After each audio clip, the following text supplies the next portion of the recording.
ભાવનગરમાં ખાણ ખનીજ વિભાગે ડ્રોનની મદદથી ખનીજ ચોરીનો કર્યો પર્દાફાશ।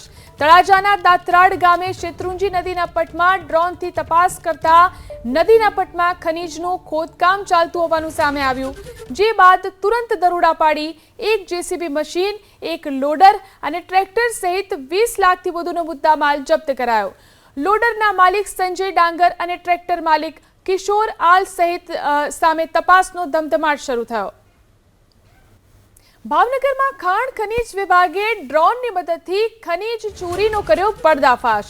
તળાજાના દાતરાડ ગામે શેત્રુંજી નદીના પટમાં ડ્રોનથી તપાસ કરતા નદીના પટમાં ખનીજનું ખોદકામ ચાલતું હોવાનું સામે આવ્યું, જે બાદ તુરંત દરોડા પાડી એક જેસીબી મશીન, એક લોડર અને ટ્રેક્ટર સહિત 20 લાખથી વધુનો મુદ્દામાલ જપ્ત કરાયો।